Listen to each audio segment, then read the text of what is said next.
مسلمانی نیست که ساله را در طور سلمانی یا ریشه آویزان کنی یا حفظ کل قرآن کنی و لیکن کارت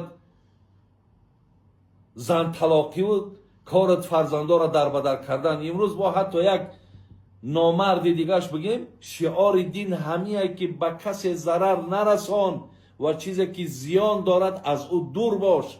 آخه ایره روش سیاه در دنیا هم در آخرت هم. این طلاق کرده است با فرزنده را پرینسی میمونه ای مادر بگذارین بعد من شما را آق نمیکنم. آخه آق تو آقی چی داری؟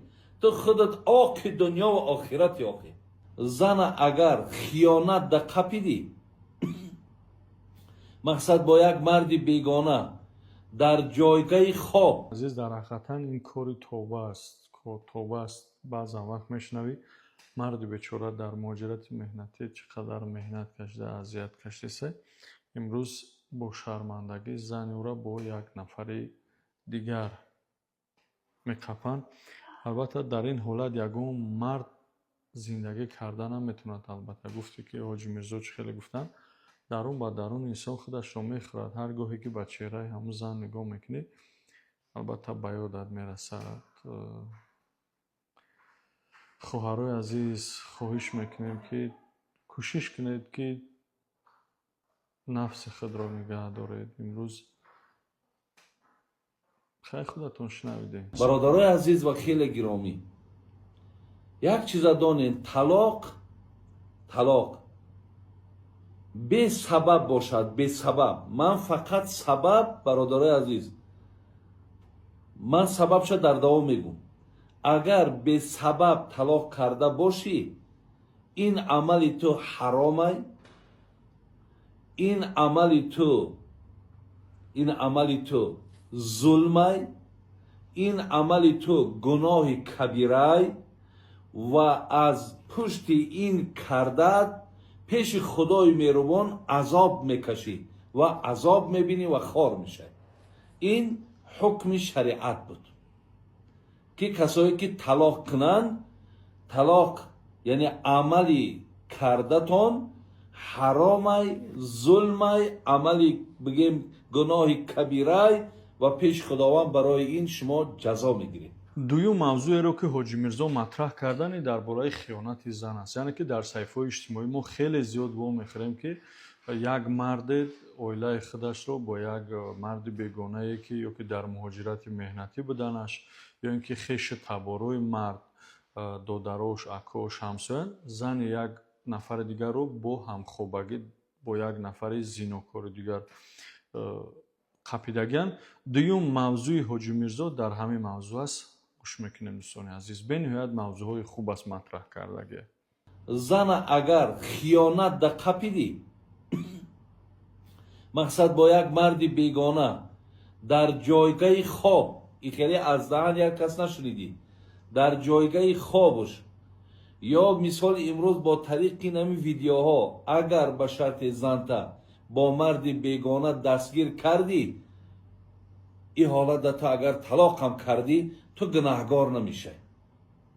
به خاطر که با این زن انسان دیگر زندگی کردن نمیتونه. همیشه در پیش روی مردی که به ناموس و به ایمان باشه همیشه این چیز مقصد او را در زندگی اذیت میده.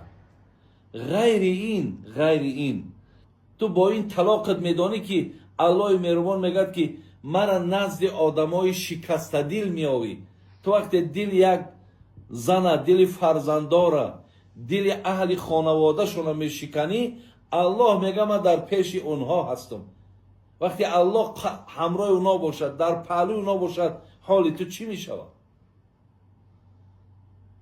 اگر پدرت اگر مادرت اگر خواهرت اگر دادرت اگر هر کسی نباشد در همین پیش پاد بغلطن که زن تا طلاق کن زن طلاق نکن. سخن همیارا نگیر بیا حل کن. همه کار حلی خود چه می آورد. بیا امروز شیطان مقصد شما یاردم نکنیم. بیا امروز صفی بگیم زنهای بی‌معنی و بیهوده‌گرد و زنهای بگیم دامناشان آلوده را در جامعه زیاد نکنیم. چی معنی دارد روزگیریت؟ چی معنی دارد نمازخوانیت؟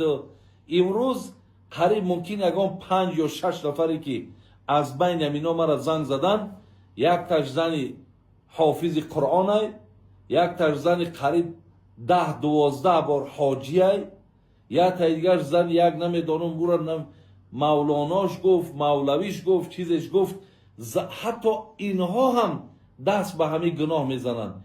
چی حاجت مقصد به همون نمازی تو، چی به همون عبادتی تو، چی به همون 5 وقت جماعت نمیره اشتراک میکنی و میای زن طلاق میکنی؟ همین عبادتی تو به کی در کاره؟ چی معنی داره؟ زنی تو از خوابش در میخیزه، زنی تو مقصد کارهای خانه را به وقتش تمام کردن نمیتونه، زنی تو مقصد انا یکی قوقش طرف مادرت یا اپد یا خواهرت انداخته، یا اینکه زنی تو به سری تر یگان گپگردانی کرده، یا زنی تو مقصد خراک به پیش آتایت را و آچایت را و اکا و خواهرت را دیرتر برده. ببینین، یا زنی تو قهر کرده خانه شان رفته. خلاص اگر هر یک این سبب هایی که برآمده باشد، به سبب این اگر تو طلاق کنی، دان که انمون حکمی که من خواندم انمون در راستی تای، انمون در راستی تای. کسی زن طلاق میکنه او برادر شیطانه. چرا که من حدیث طولانی خوانده بودم که یگانه از عملی که شیطان راضی و منت داره وقتی که انسان طلاق میکنه. تو بگیم فرزند شیطان یا برادر شیطانی زمانی که اگر زن تانه به سبب که سببهاش هم من برای شما بیان کردم، شما وقتی که زن طلاق میکنید، زن طلاق میکنید، چی برادری عزیز نمی در یک طبق، چی یک طبق گوشت خوب بخری، چی زن تا طلاق کنی، چی اگر یک شیشه عرق بنوشی و مست بگردی، چی زن تا طلاق کنی، چی امروز با یک زن یا 2 زن دست درازی کنی، زنا کنی، چی زن تا طلاق کنی، چی پدر و مادر تا حقارت کنی و با اونها قهری شی، چی زن تا طلاق کنی. ببینید چی یک کسا با پرچند پول دادی یا چی زن تا طلاق کنی، یا چی رشوه گرفته و چی زن تا طلاق کنی. ببین چی امروز مثال از بنگای، کوکنارای، نشای چیزی باشد، چی از این حرام کرده ها استفاده کردی یا چی زن تا طلاق کردی، یا چی امروز تو نمازات نخواندی یا چی زن تا طلاق کردی، یا چی روزه ماه رمضان نگرفتی و چی زن تا طلاق کنی. همه امی گناه هن، همه امی از این عمل ها دا طلاق تو گنده تره. یک بار ایستاده فکر که تو چی کار کردی است. بر همین صاحبای کتاب میگه متقی آدمی با تقوا. ببین نمیگه کسی که همیشه مقصد کم میخرد، کم گپ میزند، کم خواب میکند، نماز شب دارد. میگه متقی در نزد من کسی است که هیچ وقت زنش آزار نمیتید، زنش طلاق نمیکند. این آدم میگه من متقی میگم. چرا که پیامبر گرامی مونم در حدیث میگفت اکمل المؤمنین ایمانا احسنهم خلقا خیارکم خیارکم لنسائهم. بهترین مردای امت من آن مردهایی نیستند که مقصد تمام عبادت الهی را بجا بیارن.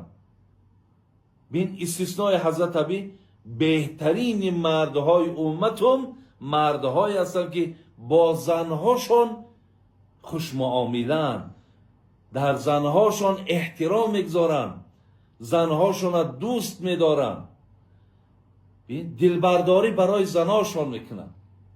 از برای خدا عدد طلاق هم میدونین در تاجیکستان به چند رفته؟ یک نماز نخواندن گناه میدانی، جماعت نرای گناه میدانی، غیبت نکردن گناه میدانی، عرق ننوشیدن گناه میدانی. از همه در بدترش از همه دا بگیم پلیدتر و فسادترش علمی طلاق کردن ای.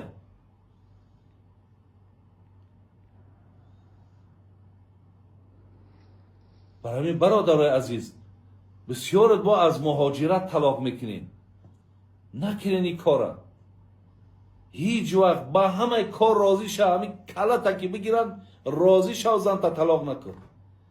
تو میدانی که یک نشانه دیوسی و بیغیرتی در مردک همه که وقتی زنش طلاق میکنه، وقتی زن تا طلاق میکنی پگه فرزندکای تو حال همو را نمیدانی چی میشوند، حال همون زن تا نمیدانی چی میشود. اگر ذره تو مثال از زیر حدیث پیامبر گرامی آگاهی داشته باشی که مسلمان کسی است که از دست زبانش کسی آزار نیابد، لا ضرر و لا ضرار فی الاسلام، شعار دین همیه که به کسی ضرر نرسان و چیزی که زیان دارد از او دور باش. آخه اینه مسلمانی برادر عزیز. مسلمانی نیست که ساله را در طور سلمانی یا ریش آویزان کنی یا حفظ کل قرآن کنی و لیکن کارت زن طلاقی و کارت فرزنده را در بدر کردن. امروز با حتی یک نامرد دیگرش بگیم آمده حتی طرف فرزنداش چی گفته است؟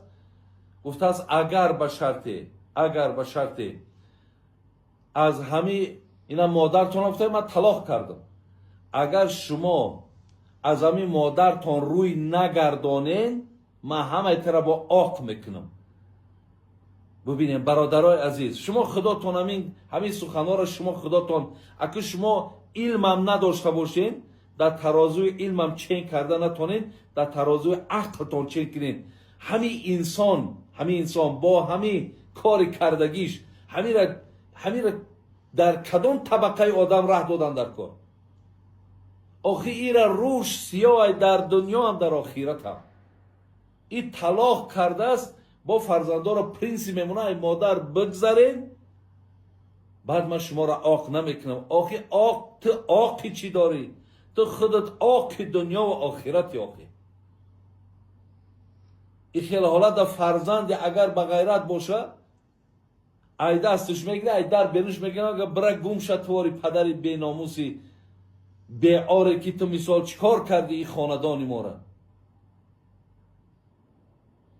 برای همین برادرای عزیز و گرامی کم ترک اگر من به شرطی که با مثال بگیم ایتا یک احساساتی خطی اگر گپ زده باشم بسیار دردم کردم. امروز از همین قدر بگیم زوانوکای زیاده که در تلفن من آمد و همه فقط از طلاق. برادرای عزیز با این راهی حلی کار نیست. وقتی توی کردی وقتی که مثال بگیم به یک آبرو زن آوردی وقتی زنداری کنین برادرای عزیز.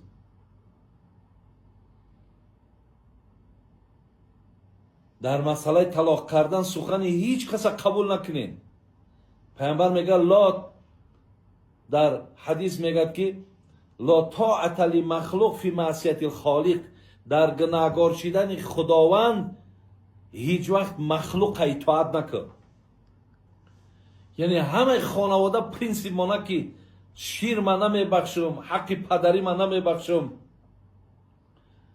مقصد دیگه فرزندی ما نیستی، ما عیبرت میگذاریم، همه این در راضی شو طلاق نکن. زیرا اونا با این پرینسیپشون پیش خدا جواب میگن، گناهکار هستن. بار دیگر میگم زنک در خیانتش نبخش. آمده که در جاگه خواب دیگه مردی بیگانه در همونجا جواب شابتیت در پیش خداوند گناهکار نیستی. در دیگر مسئله هایی که در دنیا هست برادرای عزیز و گرامی اینها سبب نیستند. این قدر کمبود خطا را همه ما و شما داریم. برادرای عزیز باور کنین هیچ وقت همی زنه که اگر دیدی که لباس تا نشوشته دیوانگی نکن. آمده که دزمال نکن دیوانگی نکن. ببین آمدی خراک تیار نیست غضب‌آلود نشه.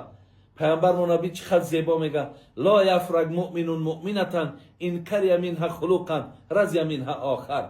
میگه اگر تو جوان مرد باشی و تو اگر پیرو من باشی در هر یک کار زن غضبناک نشه، زیرا با کار دیگرش راضیت میکنه. انسان یک بله یک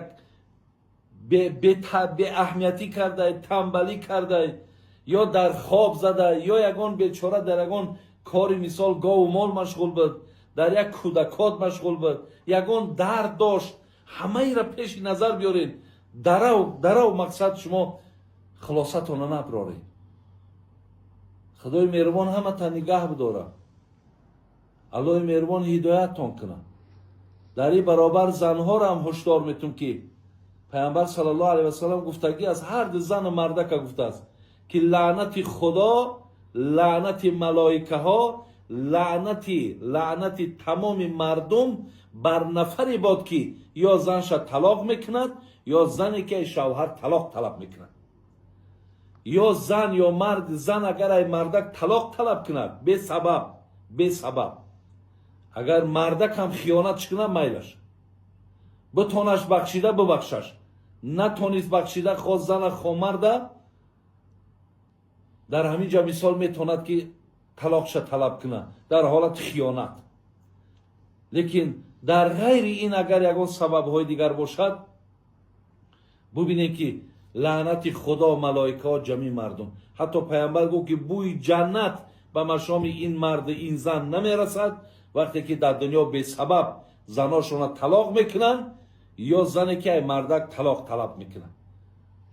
خداوند عمر دراز تون بده، ایمان کامل تون بده.